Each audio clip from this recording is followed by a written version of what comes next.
In this video, we will show you how simple it is to integrate sensors into your project using the nRF Connect SDK.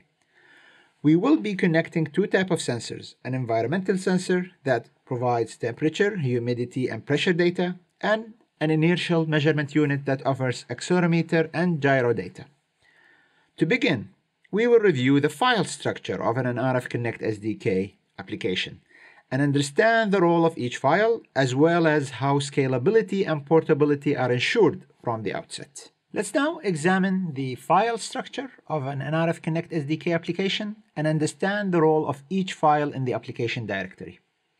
There is a clear separation or decoupling between source code, whether it's C or C++, and configuration files, which is something fundamental in building scalable, modular, and portable applications.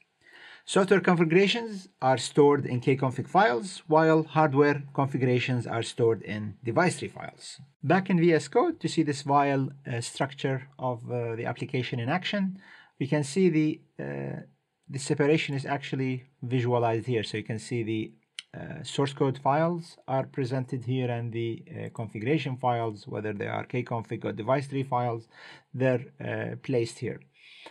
Let's go to the Explorer view and examine these files one by one. So again, the source code of the application is located in the src directory. That stands for source.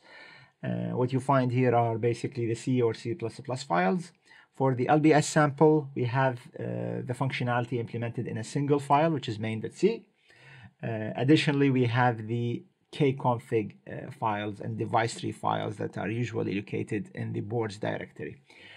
Let's start with the software configuration and the kconfig files. So we have the prg.conf, which is the application configuration file. We can specify through this file the software functionalities, modules, and libraries that we want to include from the nRF Connect SDK. So this file for the LBS contains this kconfig symbol, which is NCS samples default. This basically applies. If we hold control and click on it, it will take you to the definition of it. So it implies logging, and it uses the minimum logging, and there are other options enabled when you set this option.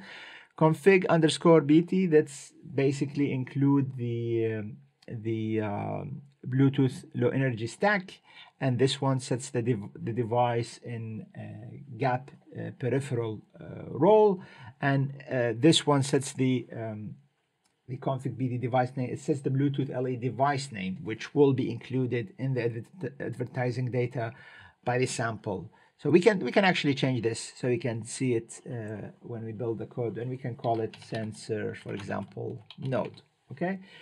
Furthermore, you see here we are enabling the LBS service from the SDK, and we're configuring settings related to the LBS service, and we also including the LED and buttons library from the SDK. Every nRF Connect SDK sample or application will have a prg.conf file. So let's move to the next file, which is prg_minimal. So this one is an additional base application configuration file. So when you build the application, you can choose to use prg.conf, or you can choose to use the prg_minimal. And you can think about it as the debug kind of like configuration or the release configuration. So what we do in the prg_minimal, it's basically the same as before. We kind of like enable the Bluetooth stack, LBS, and the button and LEDs library. But here we kind of like are disabling things we don't need, like logging and the serial console, and also kind of having something which is memory optimized configuration. At the beginning, we will build the application using the prg.conf, and towards the end of these video series, we will switch to use the prg_minimal as kind of like this is the release version that we want to have in our firmware. Let's see the other files. So we have kconfig.sysbuild. This is used for multi-image builds. So for example, when you want to support MCU boot, or when you're building for a dual core device like the nRF 5340 SoC, the network call will be automatically flashed with the Bluetooth LE controller. So this is basically for multi-image support. Kconfig is used to define the application own software options and configurations. So we see here it defines security option, and it enables it by default. This file, by the way, is optional. So you, as an application developer, you can decide whether to have application options or not. On the other hand, the CMake list.txt, this is a mandatory file. So each nRF Connect SDK application need to have one of these files. Basically, in nRF Connect SDK, all applications are CMake projects. So this means that the application control the configuration and build the process for itself, the SDK, and any third-party sourced libraries. So first thing that you see, it sets the minimum version required for the CMake. And it also have this important find package, which loads the SDK and basically the CMake package. And once it's loaded, the application can reference items provided by both Zephyr and nRF Connect SDK. Through CMake list.txt, we can add source files to our application, as we will do in a bit. So now you'll see it's only main.c, but in a bit we will add our own files. Now that brings us to the boards folder. This is where we usually encapsulate hardware-specific software and hardware configurations. So this is done through kconfig fragments, which ends with .conf. So we here see two kconfig fragments, which is applied when we're building this sample for the Thingy 53. And again, this folder will contain device tree overlays, which ends in .overlay. So we will add our own device tree in a bit. When we build this project, it kind of like inherits the device tree files of the build target, which is the nRF 52840 DK. Sometimes we want to make some changes, so to capture these changes, we create overlay files that usually resides here. I hope with this we have a good overview on the file structure of an nRF Connect SDK application. If you would like to learn more, there is a lesson in the nRF Connect SDK Fundamentals course. It's called Elements of an nRF Connect SDK Application. There is also our technical documentation providing more details on this topic on this link. Let's move now to the main topic of this video, which is sensors in nRF Connect SDK and Zephyr. When it comes to sensors, the SDK comes with a rich set of drivers for almost all the widely used sensors. These drivers basically manages the interaction with the sensors through the appropriate physical interface, whether it's SPI, I2C, and so forth. And this frees you as a developer from having to write these drivers yourself. You don't need to go that low level. This is something given to you by the SDK, and it saves you a lot of work hours that you could otherwise invest in the application itself rather on the drivers. The key features of these drivers is that they adhere to standard sensor API. This means that you have a high level of portability. Your application can easily support new sensors, and you can easily change the sensor used in your project with minimal to no change to the actual application source code. We will actually illustrate this by initially working with a simulated sensor that adheres to the standard sensor API. And then after that, we will easily and swiftly transition to using physical sensors, specifically the BME 688 and the BMI 270 by Bosch, which they are connected. We will connect them basically to our SoC through the I2C bus. Let's put this into code. We will try to create a modular application where each module have a defined scope and interface.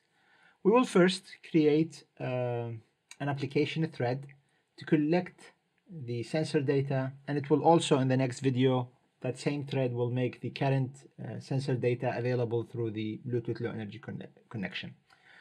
To do this, we will have a separate C file for this thread. So we will go to source and then create a new file, and we will name this kind of like file sensor data collector.c.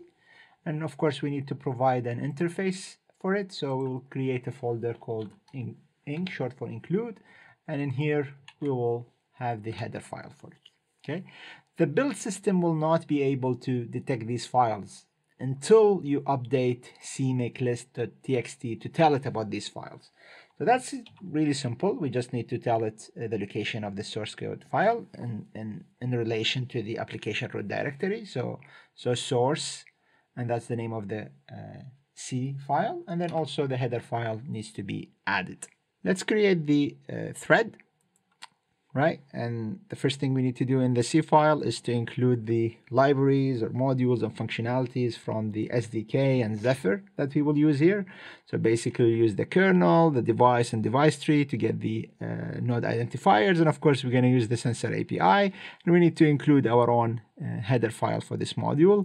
And we'll create a thread with a priority 7 and with a stack of 1 kilobyte, right? And of course, when you create a thread, you can use this API that's well documented in the documentation and also under the Academy. And we need to have the function for the thread. And of course, usually this function will have an infinite loop that will implement the functionality. I'll just have a placeholder for it here. I'll populate it as we go in this video. And for the header, of course, we need to make the readings of the sensors available to the other modules. So I'll have some include guards, and then these are basically the data. It's a type div of a structure, so this will kind of like contain all the sensor data in one object basically. In the application configuration file, which we can access from here, right? Or we can also go to the Explorer view and find it here. We need to enable the sensor drivers. This is easily done by just including one line. I'm just adding comments here, and it's this line. So this will include the sensor drivers, but which driver will be included, that depends on your device tree overlay, which we don't have yet for this project, right? So you can create it. It simply needs to match the name of your board target. So we can create it manually here, or we can use just the GUI. So if you see here, there's no overlay, device tray overlay available for this project. There's just, it pulls the kind of like development kit that we targeted device tree, but there's nothing or no file that modifies that functionality. So to do that, we can click here and it will create a file. It will tell us every time you do changes to the configuration files, you need to do pristine. So we can skip it now because it's not populated. And if you go back to the Explorer, you see it's created here. Just for consistency, I'll move it to the boards folder. And in here, we will specify now which driver do we want. And that is done again through the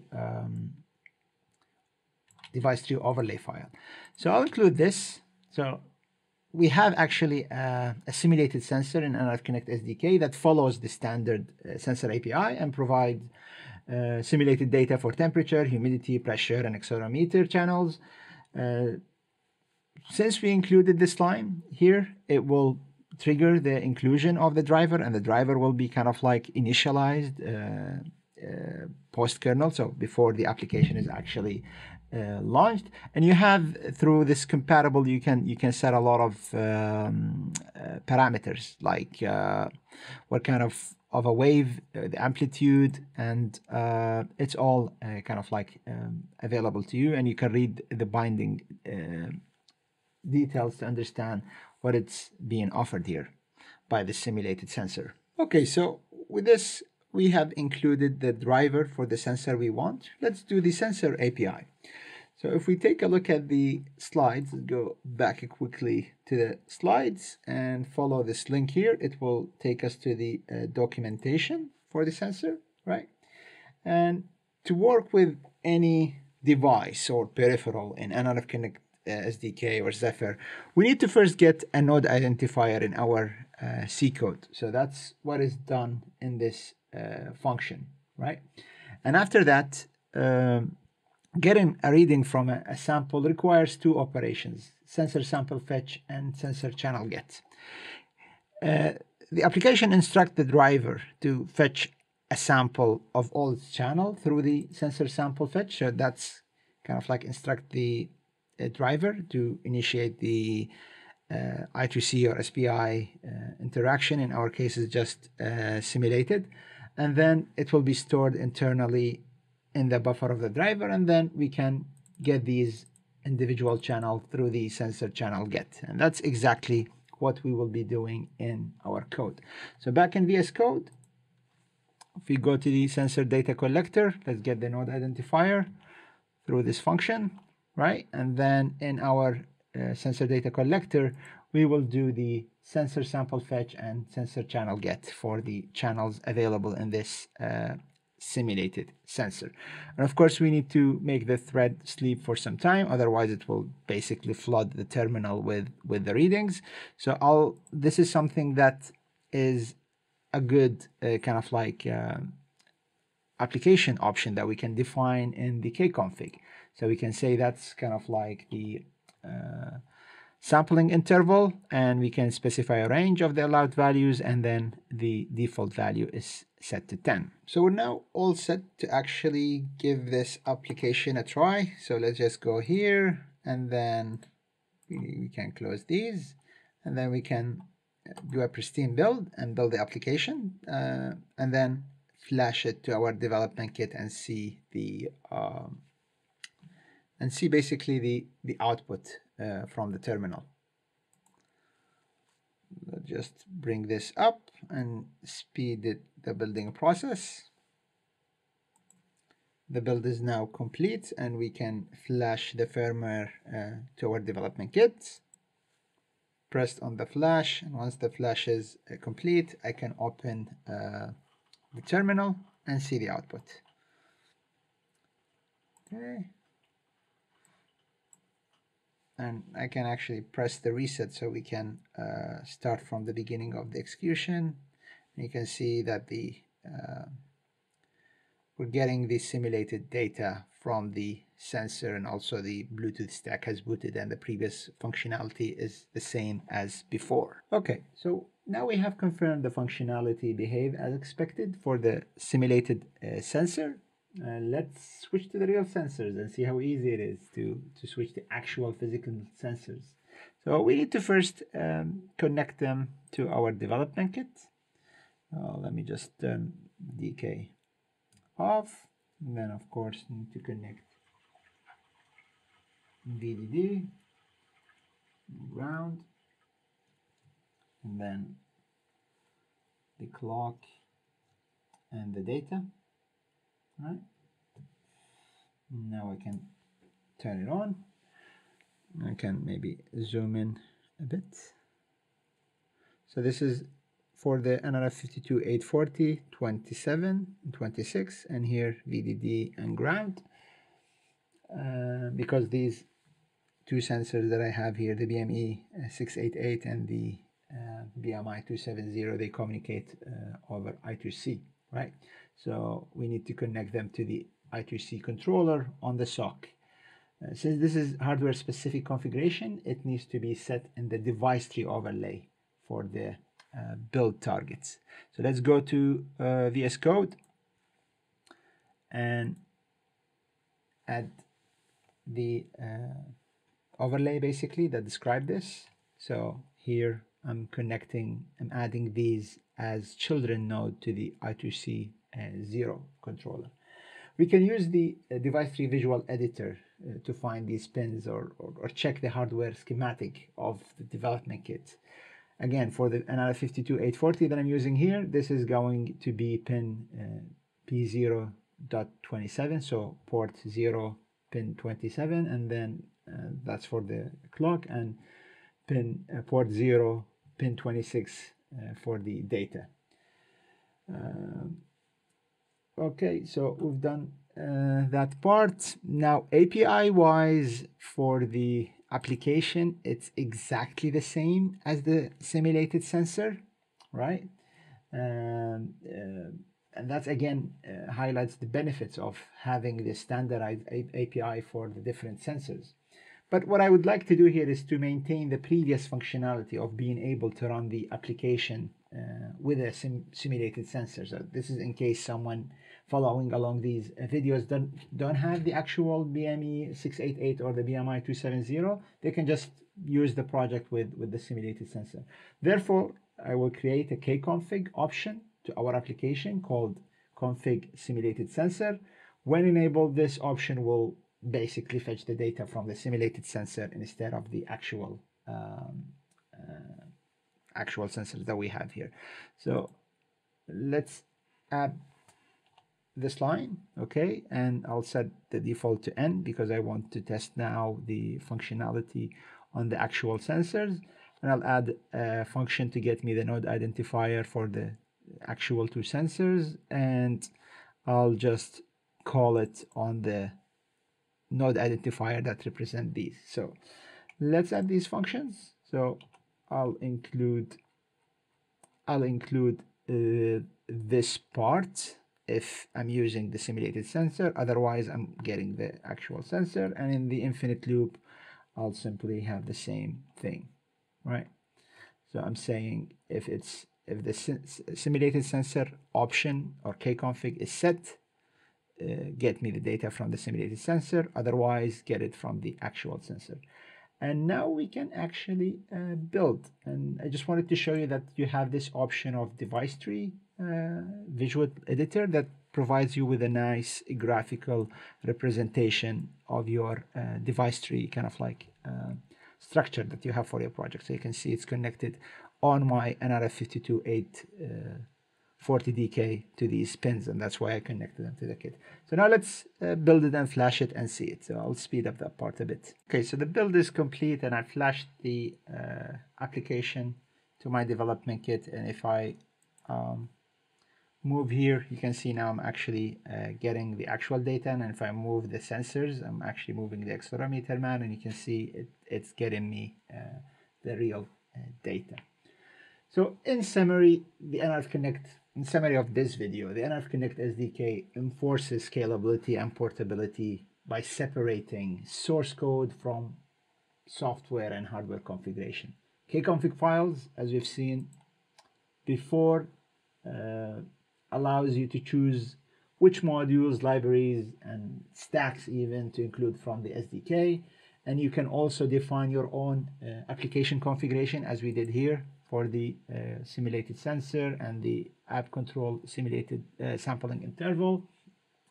Hardware is separated from the application using the device tree, and any changes to the hardware are done through device tree overlay files. In the next video, we will be focusing on getting the data that we have here through the Bluetooth Low Energy connection.